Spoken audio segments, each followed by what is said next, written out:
Hello and welcome back to the channel, and welcome back to this Jurassic World Evolution 3 park build. So as you can see here, I did add that viewing gallery which I said I was going to add in the last episode. I've named it Sauropod Sites as it's one that you'd use to look at the sauropods. Yeah, it's quite well decorated. It's carried on the theme that I went with in the last builds that I've done on this raised area. Yeah, carrying on the fencing and stuff, and I made it all look nice with foliage and stuff. So yeah, got on with that.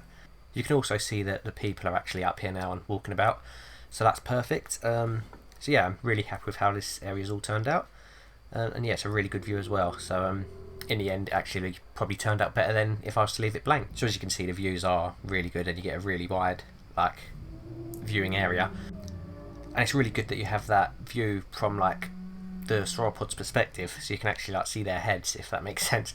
Because in the old game, you could only really build really low galleries, although you got the towers, but they can with the new terrain and stuff, you can just make things more unique instead of just using the towers. So yeah, really pleased with how that's all turned out, and I think that's a really neat little area that I've built.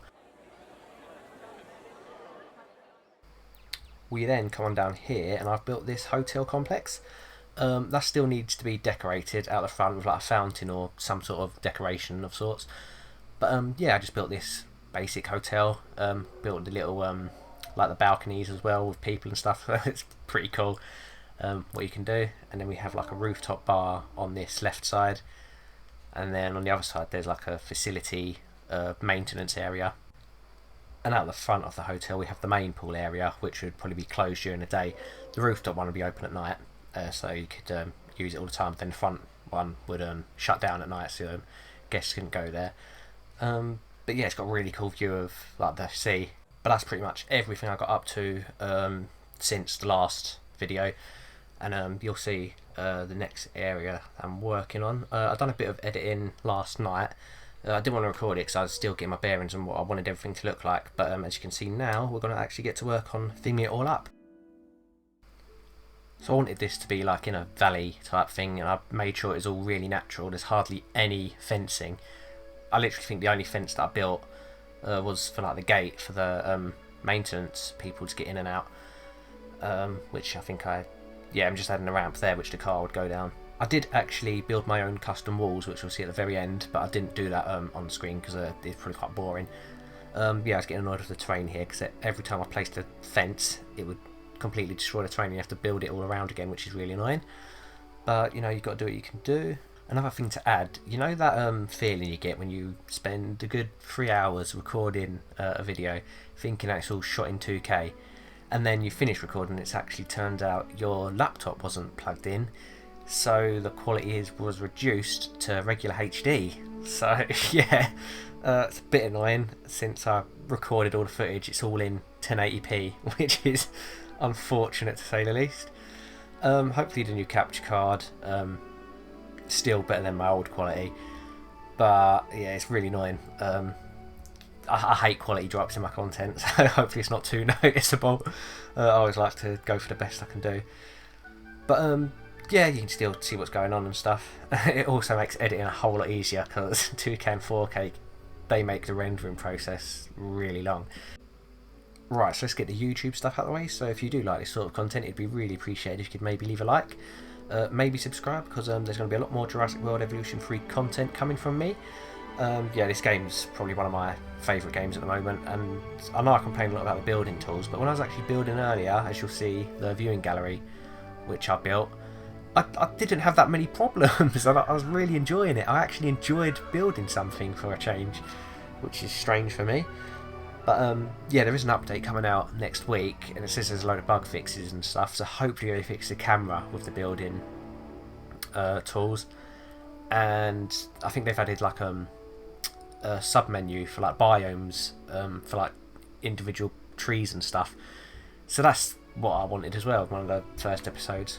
So yeah, really pleased with Frontier for doing that. I also complained a lot about the advanced move tools, but I think it's different than Planet Coaster. I think global is what local should be, and vice versa. So whenever I put the pieces into global, they actually move on the axis I want them to, although sometimes it does bug out and the axis will completely change. so I'm keeping my fingers tightly crossed that all these little gripes have been fixed, because they are holding the game back for me quite a lot, especially when it comes to building, which is like the biggest part of the game for me.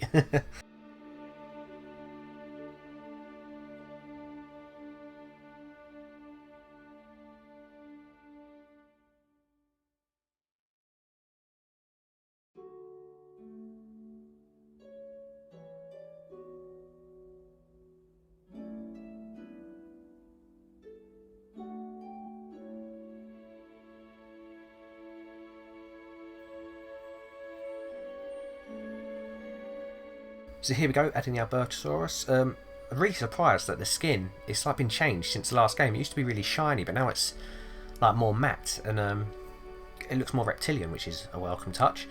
So it's good that Frontier have actually decided to change the models and stuff rather than reusing the same ones since the last game. So that's yeah, really good.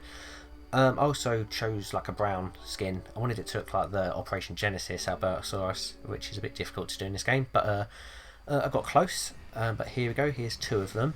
I had 6 in the end, 3 adults and 3 juveniles. And I do name one of them later, so stay tuned for that. Obviously, if you have any name suggestions, just let me know in the comments. Also, like enclosure ideas and different things that you want in the park, just let me know and I'll get to it. We are pleased to welcome an Albertosaurus to the...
So here are our juveniles. Yeah, 3 of those, and they all look really cool. I love them so much. The baby theropods are by far my favourite of all the juveniles in this game.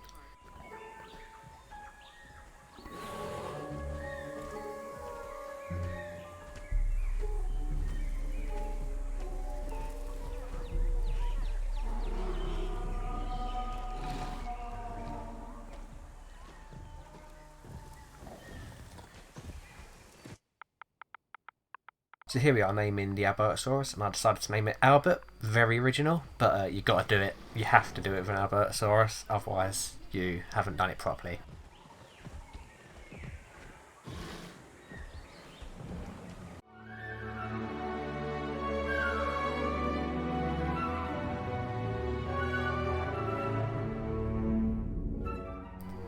I then realised Albert's brother or sister decided they wanted to escape their enclosure. There was a little cliff that wasn't quite steep enough, so they managed to climb up. Thankfully, it was all sorted out though, and it wasn't too bad. But yeah, it did give me it did make me check around the enclosure in case there was any more gaps. But yeah, it was all pretty fine. I then started work on building the viewing gallery, and to be fair, there's not much I can really say about it. It's better to just let the video do the talking, so I'll probably shut up and leave you some music, and you can enjoy. In other words, my parents are decorating the house and it'll be creating a lot of noise, so yeah, I'll just leave you with this.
So there's the viewing gallery, and here's that custom wall that I was talking about. It looks quite rustic, and it's also quite tough as well, just in case the dinosaurs were to try and escape, although they wouldn't be able to get up here. It's just more for keeping the people out.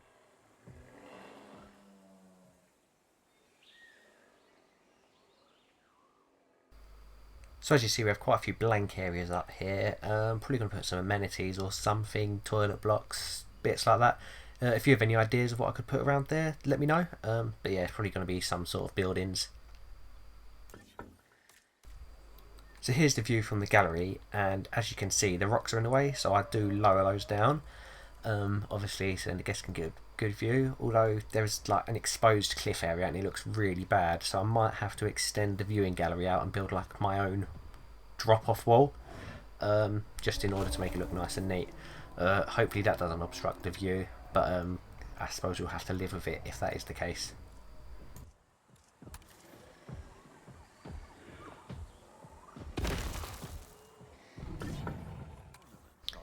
So as you can see, you do get a really good view of the Albertosaurus from this gallery, and yeah, I'm really pleased with how it's all turned out. It's probably one of my favourite exhibits yet, especially how it's all enclosed with like the natural barriers. It's just so much better than anything we could have done in the last game. They've properly transformed how enclosures can be built.